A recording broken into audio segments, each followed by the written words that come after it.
You know what time it is. It's Live Bold and Boss Up time with your girls, Steph and Ash. Thank you so much for joining. We so appreciate the support. Please make sure you like and subscribe and share this podcast.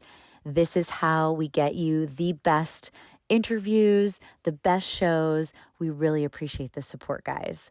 In this special episode, we get to interview Taylor Rinker, who's the founder and CEO of Questmont Virtual Family Office. They have done a great job of building a fantastic brand. They provide services focused on community, and they chat a little bit about selecting their clients, which I thought was really unique and interesting. We are out on a yacht recording for the very first time, and the audio sounds amazing. We're very distracted by all these fun things that are going on. Sonya Ranker, Taylor's wife, is there. We've got the Starburst crew there.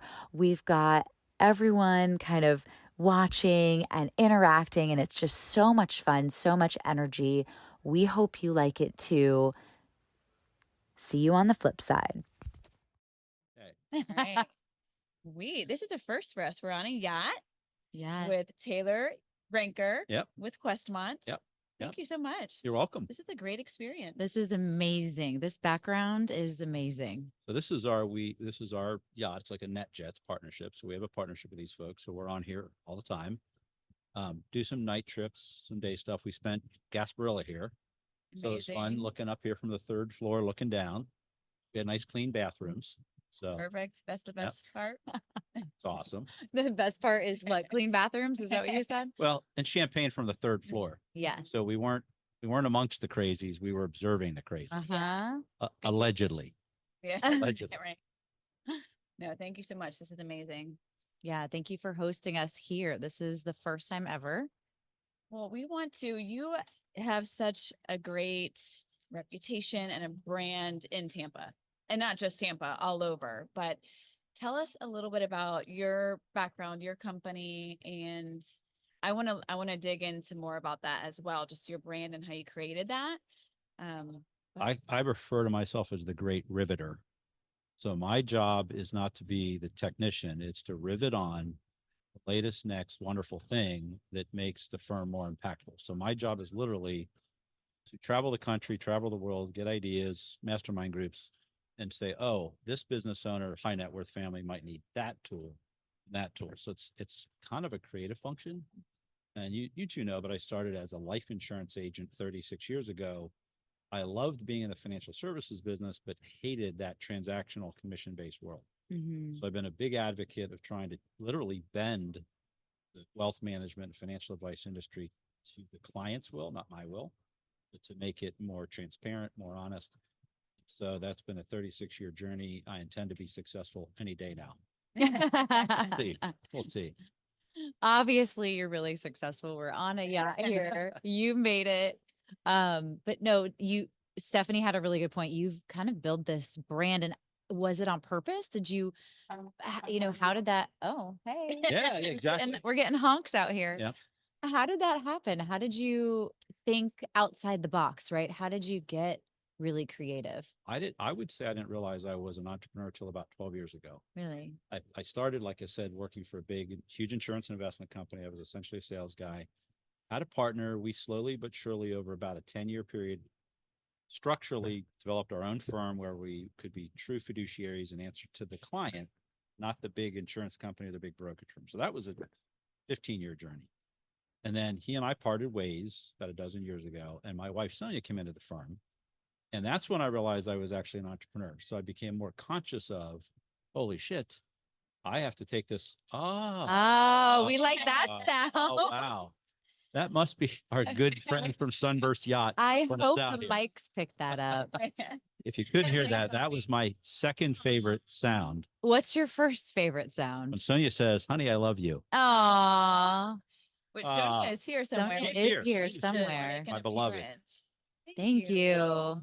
That's my good friend, Clark, Sunburst Yachts. Thank you very, very much. So much. Thanks, lady. I couldn't do this with two badass business ninjas and not have champagne. So there was no way that was going down. Cheers. Cheers. I loved how you could hear the sound perfectly of the bottle popping and I know. I really hope the mics pick that up. There she there she is. Hello. Sonya Hello. herself. My life partner, my wife partner, and my business partner. She's the head, actually the head of our planning department. We refer to her as the planning ninja. So if it's a business exit, a tax strategy, an estate strategy, unfortunately, in some cases, a complicated divorce strategy, she Mhm. leads the planning. How I'm did you the, guys meet? What was that can I story? share that story? Can I was not my current svelte, buff self. Ha ha ha. No, I was looking to get fit, and she happened to have a job kind of in transition as a trainer. So her degree was pre-med. She never finished. She had gotten pregnant, married pregnant, and then divorced. And so she was pretty much abandoned raising this young baby on her own. So she was looking for, what do I do as a career? And I met her in that transition. And so our relationship started out with basically, listen here, you little shit, give me one more push-up. Something like that. But then she was moving on to a job with Novartis. And so at first we were just friends. And I wasn't, I mean, I really liked her, but I was dating someone else. She was dating someone else. So it happened pretty innocently. So we were good buddies first. Was she hot? Of course. Stylish? Of course. And then finally, my dad and my little sister were like, hey, they call me Tail. Hey, Tail, it's okay to ask her out. It's actually, you're allowed. I was like, really? She's younger. She was my trainer. Like, it's okay. You can ask her out. So we might need a whole other podcast. I know. And now she's a 49% owner of the firm. It's amazing. Nice. And you all work, it seems, I haven't been like behind the scenes at the office, but it seems like you work so well together and are such great business partners. I think so. I think because she's a planning ninja and doesn't care as much for the creative side. I don't care as much for the planning side. So it works that in that sense. Skill sets, very complementary. Yeah. It's great. And we discuss that openly. Like that's not something behind the scenes. I'm sure you have your moments being at work and at home, like 24/7 together as We haven't had a tiff in 72 hours, but it was a small one. Like they happen, but I think surprisingly rare. For as much as we're together, it's great. it does create a bit of an addiction. Like we're addicted. To each other. That's really cute. Well, I'm addicted. I can't speak for her. Coffee together, work together, love together, travel together, raised. I got the blessing of adopting her son and her natural son. So I've raised him since he was pretty much 15 months. Wow. And now he's 6'4", 250 pounds and can beat my ass. Good kid. Really good kid. That's great. That's really nice. I'm sure it's like it allowed you guys to be overly communicative, right? Having to do everything together. Yes. I love the addiction word to it. I think that's I'm really not making nice. that up. That's Yeah. sincere. So that's a bit of a problem though, because then if you're not together or if something were to happen to one of us, you're kicking an addiction. Right. Yeah. And you didn't start off in Tampa. So you originally created Questmont in Pennsylvania, correct? And then opened up a office here? I started selling investments in insurance in Southern California though. So my career started in 1987, Orange County, California for the Equitable companies there, I'll say it. And they knew that I was originally from York, Pennsylvania. So in 1991, they made me an offer to come back to that region and run an office that was there. So I came back with my first wife, got divorced. She went back to California, and I promised myself I would stay there till I was on top. So I just slowly but surely built the business, met this other other gentleman. We formed a partnership, left Equitable, and we went to another big firm, realized it was kind of the same thing. You have to push their products, their funds, their agenda. You are not, in fact, don't get me railing on this. You're not, in fact, representing the family. You're representing company's interests. I hated that. So we slowly but surely, then in Harrisburg, Pennsylvania, built this firm. And I think we incorporated in 1997, started charging planning fees. So we were actually billing the client so that we could represent them, not some other interest. Then we renamed the firm when he left in, I think that was 2012, 2013, to Questmont, which literally translates to your life's quest for the peak. That's what Questmont means. Like that. I like that. Yes. And then we evolved. We have this thing we call the hierarchy of financial advice. At the bottom are the transactional people. At the top is what's called a family office. So a family office is an entity that removes the complexities of having the wealth for successful families. And we realized that if you're not a billionaire, right, if you're just a mere millionaire, by the way, we love to say millionaires need hugs too, right? They still need those services. They need those coordinated services, but they don't need the whole complexity of employing 20 people. So that's why the virtual does not refer to Zoom. It refers to insourced and outsourced. So we could take over the affairs of a family worth 300 million, $500 million, and with a small team, manage most of that, but through outsourcing. Mm-hmm. So I like how you mentioned as you were kind of right growing through your career and figuring out where you were going, you mentioned something that I think was very important. You said you were always pushed to sell certain products. Yes.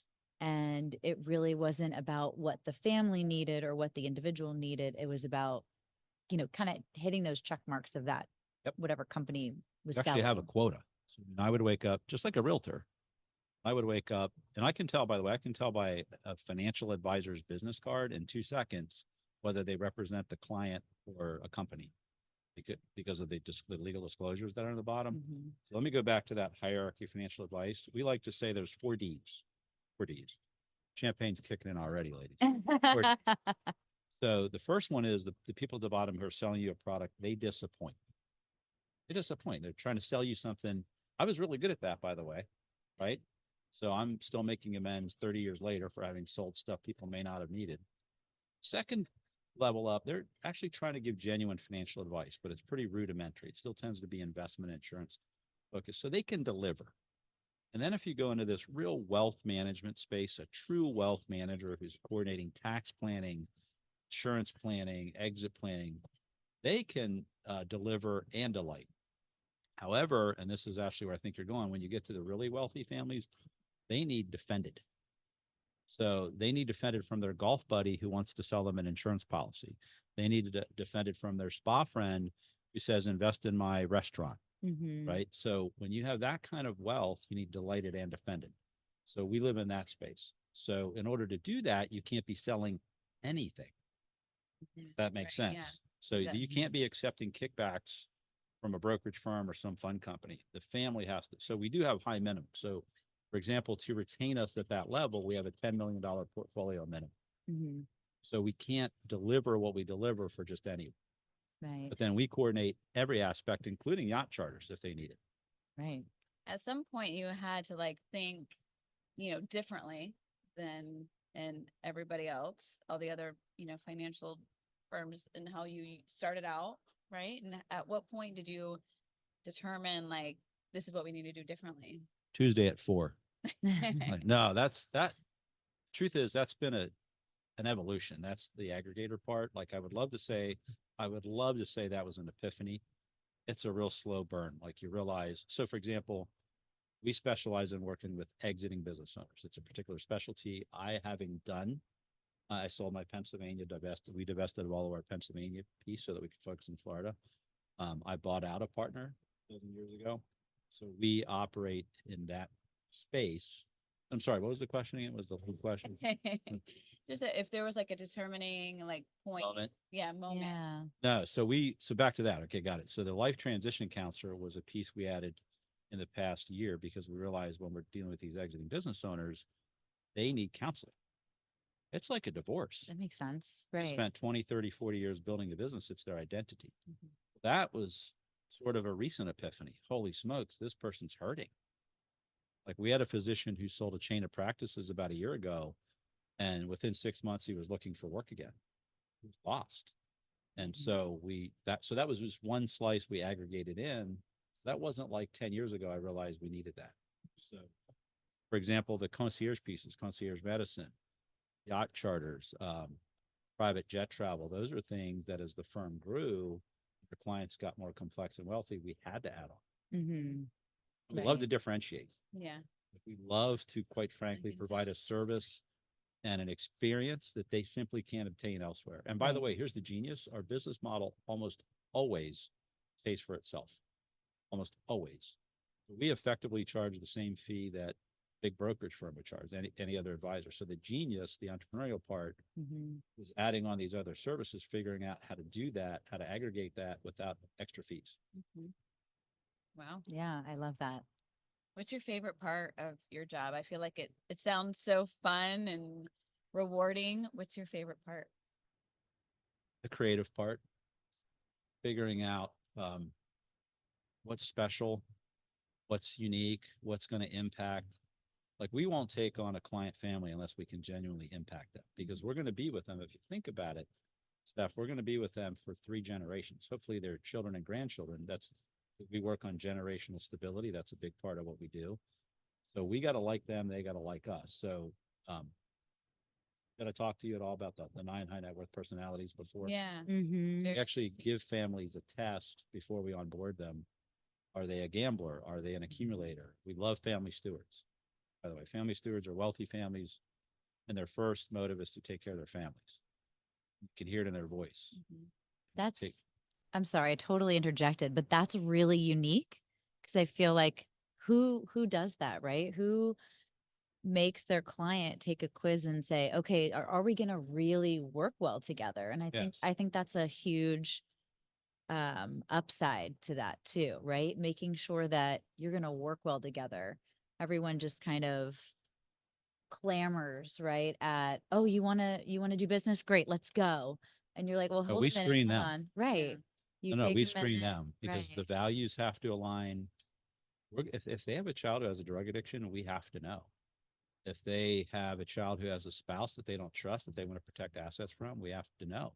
If they have a golf buddy who they love, but is trying to sell them something, that has to be revealed. So there has to be a philosophical factor. And quite frankly, there are families we don't want. Yeah. So one of the 9 high net worth personalities is called gambler. They're not a literal gambler. It just means they become wealthy and they want to gamble with the wealth. So they might sell a business for $50 million and let's throw a third of that into crypto. Mm-hmm. That's not about community. It's not about your kids. It's not about lifestyle. That's just, I would argue that's almost an unhealthy relationship with money because it's money for money's sake. There's no other productive end. Right. It won't work with that person. I don't care if they got $1 billion. So that's one of the benefits is that also we use it as a marital tool. So when we give them the test, like Sonya and I have taken the test a couple of times. And so we know, so for example, one of the categories is family steward. We both score real high there. So taking care of our son, if we had to, taking care of our parents, take care of my little sister. My little sister's a school teacher here in Hillsborough. She doesn't make much money, but she knows we got her back. Right. But here's a downside. We're both VIPs, like to be on yachts and drink champagne. And here's the problem, Ash. When you're at both VIPs, there's no check and balance in the family. Right. Oh, want a yacht? Sure, let's get one. Sure, honey. But it's a great marital tool. It can be used for business partners. But yes, it's unique. But it also helps us know the clients at a much deeper level. So we know them and then they know each other better than any other family office or wealth advisory in the land. By the way, the test is proprietary. You came up with that. Nope, but we have access to it. We bought it. So there are other tests, but that specific one is proprietary. Nice. Love that. In addition to, your company and what a great brand you've built, you're also very involved in the community and lots of Getting better at it. yeah. Well, I see your name everywhere, so I know you're very involved. So I say this as a bit of a confession. Having lived in central Pennsylvania, God bless those folks. God bless that place. But it's a conformist place, and I'm not a conformist. So Sonya and I, being a little colorful, never were really that embraced by the community. So when we come here and it's like, holy crud, these people reciprocate, they open to us. And so for the first time in my 59 years of life, I actually want to do cool stuff in the community. Right now, JLo, our chief of staff, one of her missions is to find better ways for us to facilitate that. What charities do we want to support? Do we want to elevate? Because we do have limited bandwidth. But I've never felt like that before, where I was in a community that I actually wanted to see it blossom. Right. That's great. That's a little bit selfish, I know, a little bit small. I should have been bigger than that in Pennsylvania, but I wasn't. It's okay. You have to feel passionate about, what you're doing and who you're giving to. Right. Yeah, Sonya, as soon as we got into town, I think fell in love with Metropolitan Ministries Oh, pretty yeah. early on. And so Yeah. that's just to name one. I fell in love with Project Dynamo here recently, trying to rescue Americans. They're based in Yeah. Tampa. Yes. Wow. I agree. I love that. What are some of your other favorites? Do you have a whole bunch? Not yet. Those so far, we won't get involved if we're not passionate. So the flip Mhm. side of that is we won't fake it. Right. I was on some boards in Pennsylvania, and there were so the one board was a cultural enrichment fund, and there were 30 board members. And I would say 6 of them did all the work. 24 were there so that they could say they were on the board. Right. I detested that. I thought that was disgusting. Like, you should really be here and do the work and really care. So the point is if we can't really dig in, don't have the time, treasure, or talent, we won't sign up. Mhm. So we are in the process of figuring out the ones we are really passionate about and how to direct the time, treasure, talent. Mhm. No, that's important, just the same as what you do, giving back to the community, which Having said that, sometimes it is who makes the ask. So, for example, sometimes it might not be a charity that's personally affected you, but if a really good, important friend or colleague asks, you step up and you help. Mhm. Who made the ask? yeah. No, I agree. We try to do the same as Mhm. well. I know you Yeah. do. Love your company. Thank you. I met your girl Gina, like, what was it, Sonya, day one in town? Oh, She really? helped us make our first hire in Tampa. Oh, Nice. Tiny little, and we had 18 people in Pennsylvania and 3 in Tampa, and one of them came from NextPath. and we were Nice. probably just a few people back then Exactly, as well. We yeah. Yeah. were, So- yeah. Oh, So that's this good for to me know. is special. Mhm. Like, there's a symbiosis you may not have even known. Yeah. So whenever we would have an employment problem before we knew J-Lo, we'd call Gina. What do we do about this? I can remember sitting in the parking garage one morning, Gina, help, we're having a problem. Yeah. Well, that's glad we could help. Yep. Mhm. But Taylor, thank you so much Oh, you're welcome. for having us here and for being on the podcast. This has been so much fun and a first for us I know. on a yacht. And We're gonna stay here longer. Oh, yeah. Clark, we need another bottle. Where's the sound of the popping of the Exactly. cork? We want another one of those? But until next time. Live bold and boss up.